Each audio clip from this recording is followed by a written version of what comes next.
जय श्री कृष्णा दोस्तों। हर हर महादेव। कैसे हैं आप सब? स्वस्थ और सुरक्षित होंगे दोस्तों।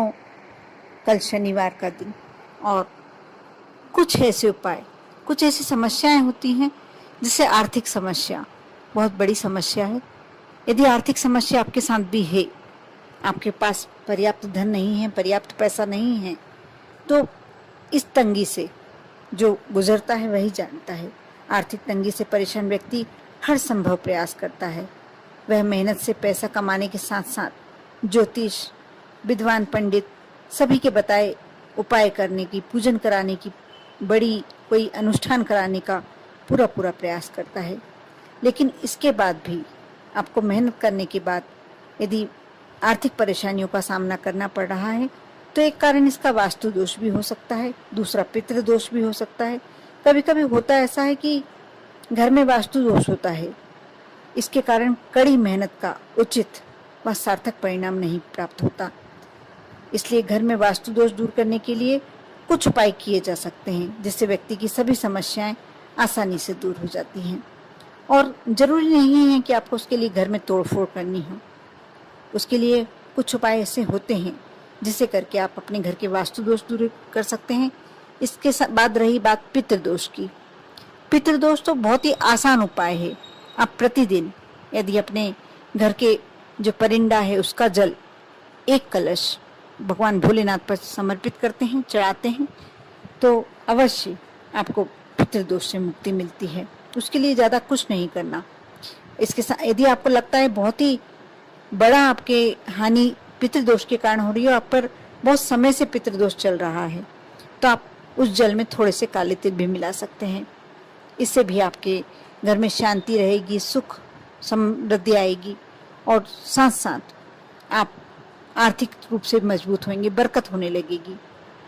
यदि आप आर्थिक तंगी का सामना कर ही रहे हैं तो घर में भगवान वास्तु, धन कुबेर और माता लक्ष्मी की प्रतिमा अवश्य रखनी चाहिए और इनकी नित्य पूजन करनी चाहिए। क्योंकि हम घर में बहुत सारी मूर्तियां रख लेते हैं, बहुत सारे भगवान देवी देवता विराज तो लेते हैं, लेकिन उन्हें पूजन नहीं कर पाते। उनका यदि पर्याप्त आप पूजन नहीं कर पाते हैं, अपने घर के मंदिर की सफाई नहीं रखते हैं, इसके कारण आपके घर में वास्तु दोष भी आने लगते हैं और समस्याएं भी आने लगती हैं। इसलिए इस बात का अवश्य ध्यान रखें कि आप घर में जितने भी देवी देवता रखते हैं, ज़्यादा रखते हैं, कम रखते हैं, वैसे कम से कम रखना चाहिए, लेकिन जितने भी देवी देवता रखते हैं उनका पूरा आदर करें, सम्मान करें। उन्हें मंदिर में आवश्यक सफाई जब जब लगे आप करें, दीपक प्रज्वलित करें, सुबह शाम दीपक लगाएं। यही यदि आप इतना ही बस कर लेते हैं तो आपको कभी भी आर्थिक तंगी का सामना, घर में क्लेश का सामना नहीं करना होगा।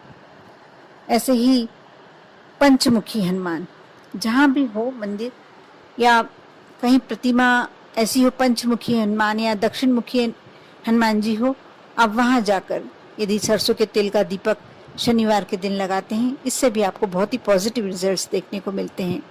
कितनी भी बड़ी समस्या हो, आप थोड़ा समय दे सकते हैं तो हनुमान चालीसा का पाठ करें। इससे भी आपको अपने घर में शांति होने लगेगी और साथ में आपके मानसिक शांति बहुत मिलेगी और धन की कभी कमी नहीं होगी। जैसा मैंने पहले वीडियो में बताया कि मंगलवार या शनिवार किसी दिन भी आप यदि कोई बहुत बड़ी समस्या से आप ग्रस्त हैं, बहुत बड़ी परेशानी से ग्रस्त हैं, तो आप यह उपाय अवश्य करना चाहिए। मैं बार बार अपने वीडियो पे इसमें इसलिए इस बात का जोर देती हूँ, प्रेशर डालती हूँ, क्योंकि ये छोटा सा कार्य कर कर आप भगवान को प्रसन्न कर सकते हैं, आपकी समस्याएं दूर कर सकते हैं, तो क्यों ना करें। पान का बीड़ा बहुत ही शक्तिशाली अचूक उपाय, जिसने ये कर लिया उसके जीवन के कष्ट तो भगवान स्वयं उसके जीवन का पूरा जिम्मेदारी भगवान स्वयं ले लेते हैं। अब मैं जो उपाय बताने जा रही हूँ बहुत ही सुंदर और बहुत ही छोटा सा उपाय है, लेकिन आप करते हैं तो अवश्य इससे आपको फायदा होता है। ये शनिवार के दिन ही करना है, शनिवार के दिन से शुरू करना है और ये हनुमान जी के लिए ही उपाय है। आप 250 ग्राम काले तिल ले लें, उसे घर लाकर बीन लें, साफ कर लें और उसमें 1.25 किलो उड़द की दाल, उसे भी लाकर बीन लें, साफ कर लें और दोनों को मिलाकर आप आटा पिसवा लें। हर मंगलवार या शनिवार, वैसे शनिवार को करना चाहिए कि उड़द की दाल, क्योंकि शनिवार को शनिदेव के मंदिर में भी आप चढ़ाते हैं, किसी को दान देते हैं, इसका भी बहुत महत्व है। आप पीपल के वृक्ष के नीचे, जैसे मैंने पहले एक वीडियो में बताया है कि 4 दाने भी आप पीपल के वृक्ष के नीचे उड़द की दाल के डाल देते हैं तो आपके जो शनि संबंधी दोष होते हैं वह कटने लगते हैं। लेकिन मैं आज की बात कर रही हूँ कि आप शनिवार के दिन क्या उपाय कर सकते हैं। आप प्रति शनिवार इस आटे में से एक दीपक बनाएं। आपको ये कार्य जब तक करना है, जैसे आपने आटे का एक दीपक बना लिया और उसमें सरसों का तेल डाल लिया, जो कलावा होता है आपके घर में, आप उसकी बाती बनाएं। और ये दिया, यदि आप चाहें तो आपके घर में, पूजन घर में हनुमान जी विराजते हैं, आपने रखी हुई है उनकी तस्वीर, तो आप उनके समक्ष लगा सकते हैं। नहीं तो आप हनुमान मंदिर में जाकर उनकी मूर्ति के समक्ष इस दीपक को प्रज्वलित करें। आपको करना यह है कि जैसे इस शनिवार को आपने एक दीपक लगाया, आप कैलेंडर में नोट कर लें या कोई डायरी में नोट कर लें, जो कॉपी आप अपने बिल्कुल पास रखते हैं, आप लिखकर अपने पर्स में डाल लें। आप जैसे आपने इस शनिवार को एक दीपक लगाया, उस शनिवार को जो नेक्स्ट आएगा उसमें आपको 2 दीपक लगाना है, फिर आपको उससे अगले वार में 3 दीपक लगाना है। इस प्रकार बढ़ते क्रम में लगाएं जब 11 दीपक पूरे हो जाएं।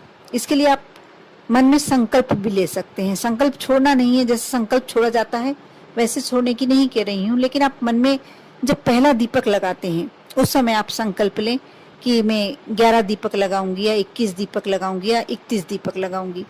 ये दीपक जैसे चढ़ते क्रम में लगाए, 11 हो गए, आपने 11 का संकल्प लिया है, उसके बाद आपको उतरते क्रम में वापस उतारना है। 10, 9, 8, 7 इस प्रकार जब एक दीपक हो जाए तो उस दिन आपका पूरा ये अनुष्ठान हो गया है। कैसी भी, कितनी भी बड़ी समस्या है आपके जीवन में, धन संबंधी, कलह संबंधी, कोई और प्रॉब्लम, तो आपकी वो सारी समस्याएं दूर हो जाएंगी। बहुत ही अचूक उपाय है, क्योंकि हनुमान जी के मंदिर में सरसों के तेल का, वैसे भी कोई भी तेल का यदि आप दीपक लगाते हैं, और आटे का दीपक कहते हैं मनोकामना पूर्ति का दीपक होता है। जब उड़द की दाल और काले तिल मिलाकर उन्हें पिसवा कर आप इसका दीपक बनाते हैं तो आपके कोई भी कष्ट आपके जीवन में रह ही नहीं सकते हैं। यदि आपके बच्चों का विवाह नहीं हो रहा है या कैरियर नहीं बन पा रहा है, कोई बहुत बड़ी समस्या है, बहुत समय से लग रहा है कि अब ये बहुत बड़ी हो गई है समस्या, हमें इस समस्या से मुक्ति पाना है या हमारी कोई विशेष मनोकामना होती है वह पूरी करना है, आप इस उपाय को बिल्कुल इसी शनिवार से अवश्य शुरू कर दें। और आप यदि महिला हैं, आप नहीं जा पाती हैं मंदिर, तो आप अपने घर के किसी पुरुष को भेज सकती हैं। किसी कारण से ऐसा लगता है कि यदि आप मासिक धर्म में हैं, यदि आप नहीं बना पा रहे हैं दीपक, हनुमान जी के पूजन 7 दिन तक नहीं करनी चाहिए, या हनुमान जी के लिए कोई भी आप अनुष्ठान करते हैं, यदि मासिक धर्म में है तो आप 7 दिन तक बिल्कुल जब तक शुद्ध ना हो जाएं तब तक आपको हनुमान जी की पूजन के लिए कोई कार्य नहीं करना चाहिए। उस समय आपके घर में बच्चे हों या आस पड़ोस में कोई हो, उनसे बोलकर आप लगवा सकते हैं। आप कर देखें, बहुत ही अचूक उपाय है। इसके साथ साथ यदि आपके घर में वास्तु दोष है, उसके लिए मैं जो छोटा सा उपाय बता रही हूँ वह भी आप अवश्य कर देखें। आप अपने घर के ईशान कोण, उत्तरी पूर्वी कोने पर एक जल से भरा हुआ कलश रखें। पूजन करके पहले स्वास्तिक बनाएं, उस पर थोड़े से शुद्ध जल के छींटे दें, गंगा जल हो तो गंगा जल के छींटे दें, थोड़े से चावल छोड़ें और उस पर किसी शुभ दिन कलश रखें, भरकर कलश। उस कलश को कभी भी खाली ना होने दें। आपके घर में कैसा भी वास्तु दोष होगा दूर हो जाएगा। कर देखें, विश्वास बनाए रखें। विश्वास के साथ आप जो भी कार्य करेंगे अवश्य आपकी सभी मनोकामनाएं पूर्ण होंगी, आप पर और आपके पूरे परिवार पर। भोलेनाथ की कृपा हमेशा बनी रहे। ओम नमः शिवाय।